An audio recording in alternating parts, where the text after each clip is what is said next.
ए सारंग, रंगा आहेस ना रे घरात? कुठे गेला हा काही कळत नाही बाबा. सकाळी काय झालं का जयश्री? हा, सारंगला का हाका मारतेस? काही नाही हो, जरा खात्री करून घ्यायची होती. कसली खात्री? काय झालं? काही नाही, नेहमीच.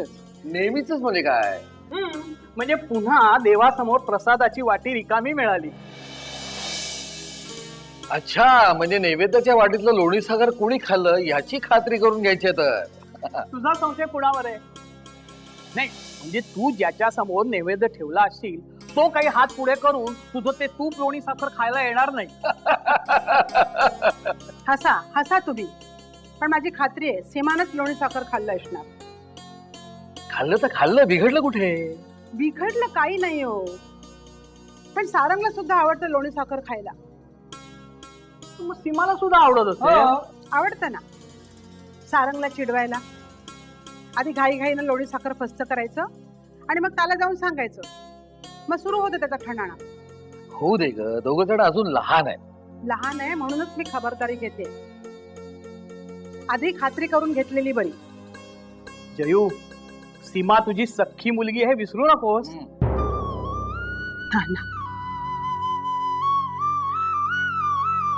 सारंग माझा पोटचा मुलगा नाहीये हेच विसरले मी. किंवा विसरायचा प्रयत्न करते.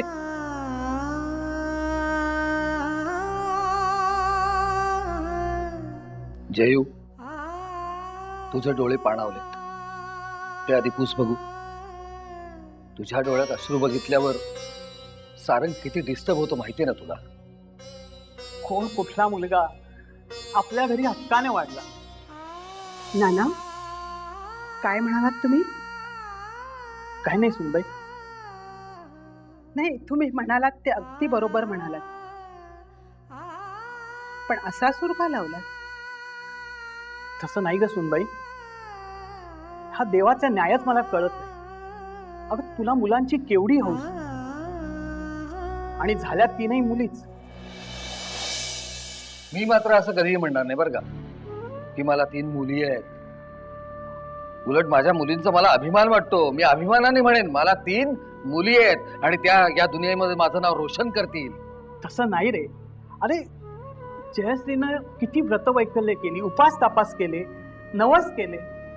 नाना, हो म्हणून तर देवानं या 3 मुली देऊन हा मुलगा पाठवला. नाना, अगदी मनापासून सांगा, सारंग आपला नातू नाहीये हे आठवावं लागतं ना तुम्हाला?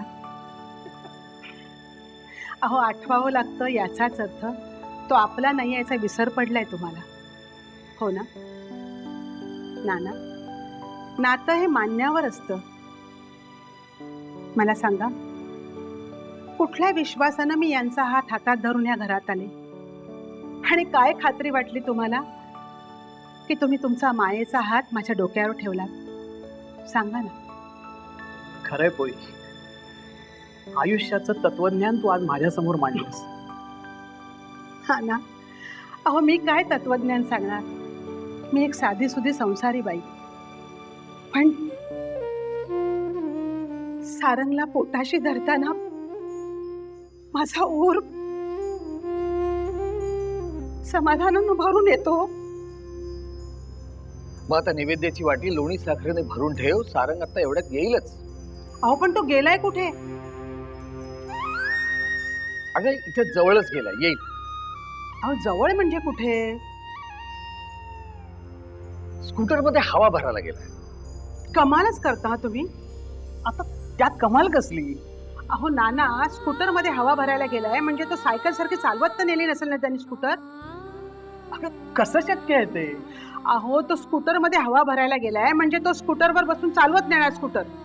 अहो, असं काय करता? मधल्या चौकात किती गर्दी झाली हल्ली, ट्रॅफिक झालंय.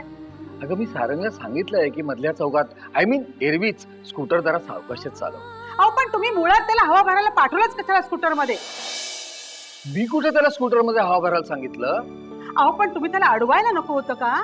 अगं तो मला काही न सांगताच गेला. असं कसं होईल? जयू, सारंग येईल एवढ्या. आणि तुला ती वाटी लोणी साखरेने भरायची असेल त्याआधी सीमाचा कानही धरायचा असेल. जा सीमा तिच्या रूम मध्ये जा, जा विचार तिला. बरी आठवण केली. आलेच मी. जा. सीमा, ए सीमा. तरी मी तुला सांगत होतो. अहो नाना, मी सारंगला सांगत नव्हतो का? खोटं बोलू नकोस. खोटं? तू त्याला काही सांगितलेलं नाही, मी तिथे होतो. अहो नाना, मी सारंगला कसं सांगू की बाबा रे स्कूटर चालवू नकोस? हा, त्याने मला विचारलं की का चालवू नको, तर मी काय उत्तर देणार त्याला? सांग त्याला आई घाबरते म्हणून. पण दादा, या घाबरण्याला काही अर्थ आहे का? आता सारंगचे आई वडील अपघातात मरण पावले. मला मान्य आहे, खूप मोठा आघात आहे. पण या आघातावर आपण मात करायला नको का? विसरायला नको का हा आघात? जे सारंगच्या आई वडिलांच्या बाबतीत घडलं ते सारंगच्या बाबतीत घडेल असं मानणं हा वेडेपणा नाही का? नाही, हा वेडेपणा नाही, ही भीती आहे. भविष्यात दडून बसलेल्या अज्ञानाची, दबा धरून बसलेल्या नियतीची.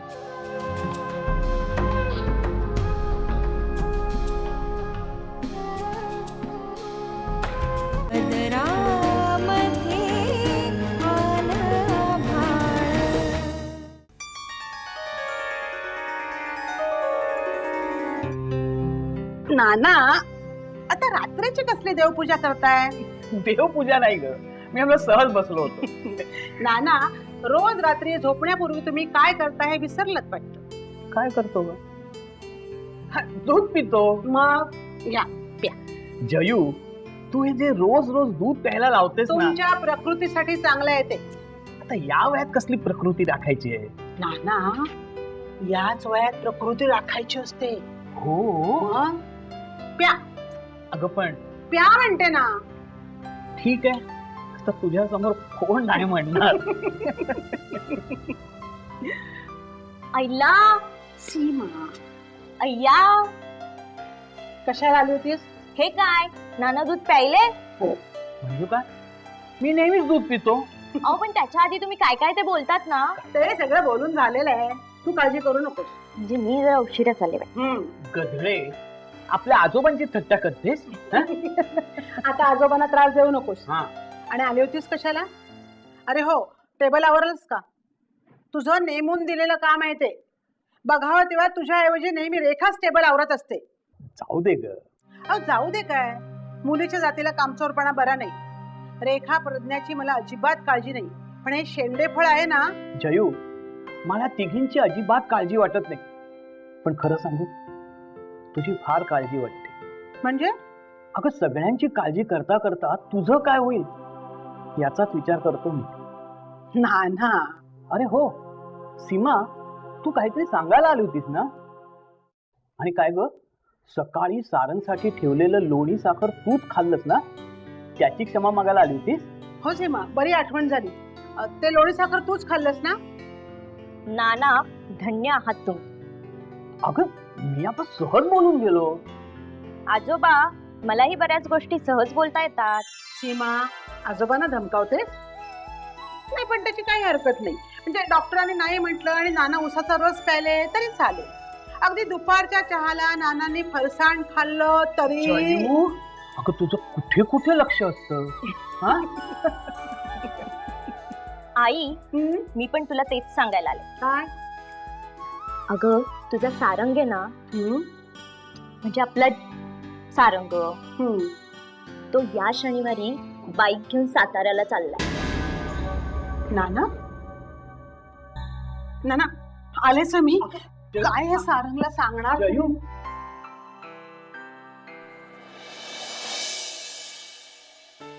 ए रेखाताई, प्रज्ञाताई, मी काय करू? काही करू नकोस. आणि आई आली तर? आई आली तर काय ग? नाही, म्हणजे जर आईने विचारलं ना तर तुम्ही सांगा की सीमाने विचारलं होतं काय करू म्हणून, पण आम्हीच नाही. सीमा, तुला काही लाज नाही का ग वाटत? आम्ही एवढं मरमर मरत असतो आणि तू? आता मी काय करू? माझ्या नाही लक्षात येत, म्हणून सरळ सरळ विचारते ना मी काय करू ते. मनापासून काम करायची इच्छा असेल ना, तसं मी काय करू विचारावं लागत नाही. बरं, तुला खरंच काम करायचंय? Yes, of course. मग जा तुझ्या पुस्तकांचा रॅकावर.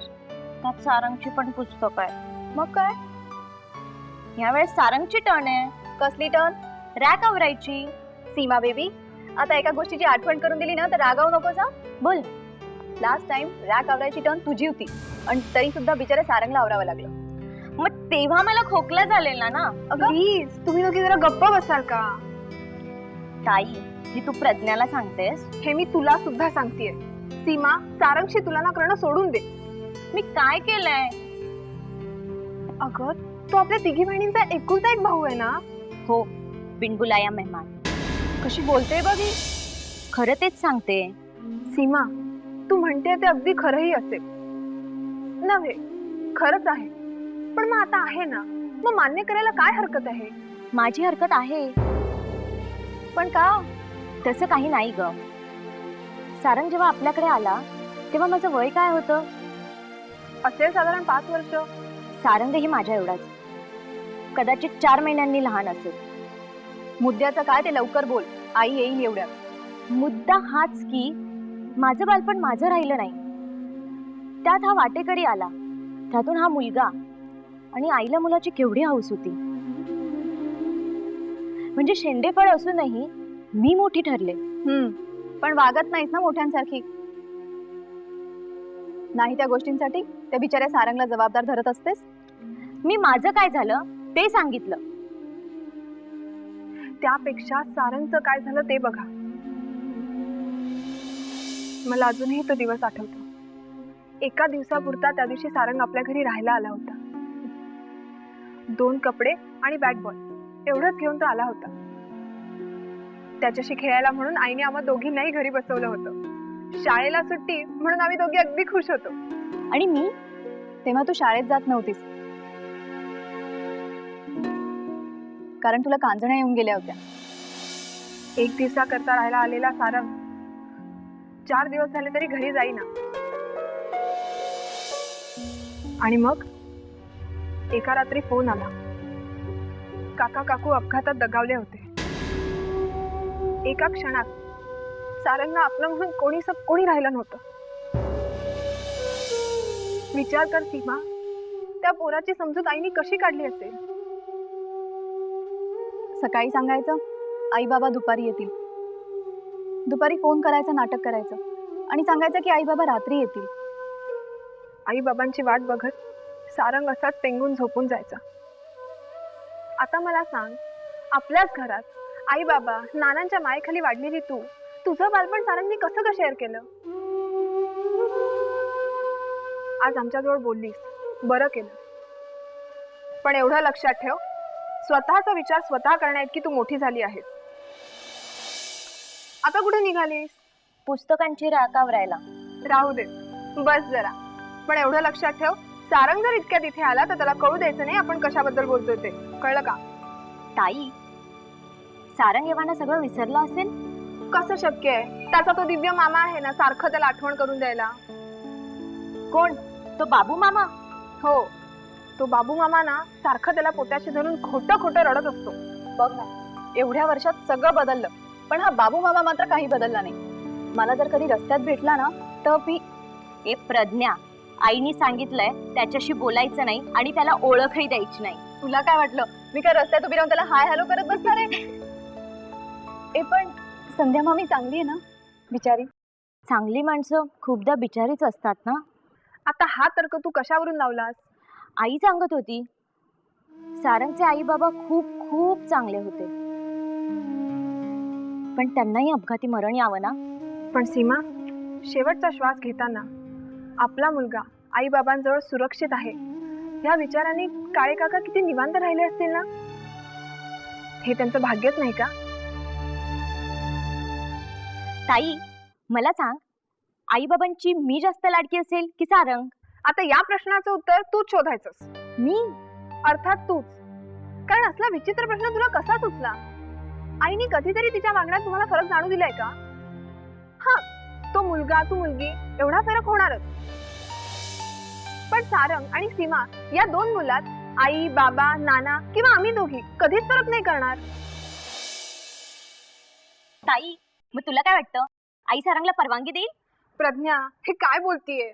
अगं तिला काय विचारते, मी सांगते ना. तुला माहिती आहे सारंग लालाकडे का गेला ते? आता परत प्रश्न विचारला ना तर बघ. ताई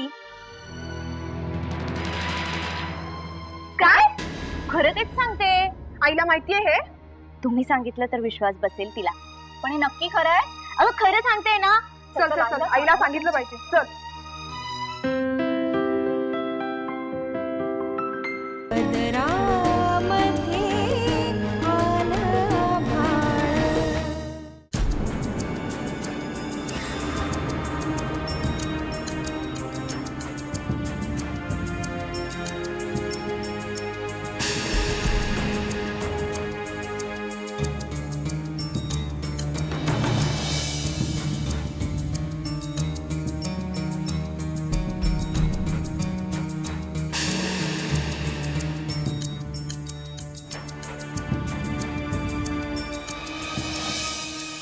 हे बघा,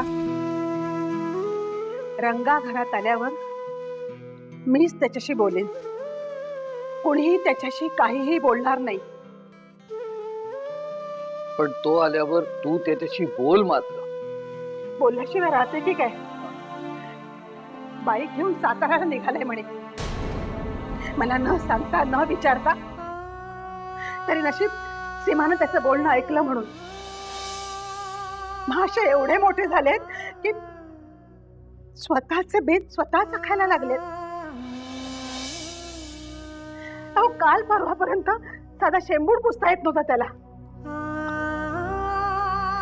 जयश्री, तू ज्याला काल म्हणतेस ना, तो एक तपाचा काळ उलटलेला आहे. एक तपाचा काळ. आणि काळानुसार बदलणं ही अतिशय अपरिहार्य गोष्ट आहे. हे बघा, काल उलटू दे नाही तर तप उलटू दे. माझं घर हे माझ्यासाठी जग आहे माझं. आणि ते कधीही बदलणार नाही, निदान मी जिवंत असेपर्यंत तरी. हे बघा, मी तुम्हाला सांगते की यापुढे रंगाने कधी बाईकवर या तुझ्या हट्टाला काय अर्थ आहे? हा? मी दुचाकी का चालवायची नाही, बाईकवर का बसायचं नाही, असं जर त्याने विचारलं तर तू त्याला काय उत्तर देणार आहेस? दे उत्तर. हे बघा, त्याला उत्तर नाही देऊ शकणार मी, पण आज तुम्हाला सांगते, त्याचे आई बाबा तो काही अपघातात गेले हो. ते दुःख आपण पचवलं कसं तरी. आणि तातार काकांनी सांगितल्याप्रमाणे रंगाच्या पत्रिकेतही तोच योग आहे हो.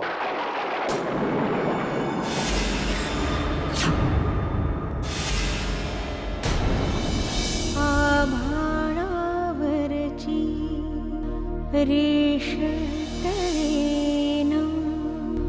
आभाळाचा अर्थ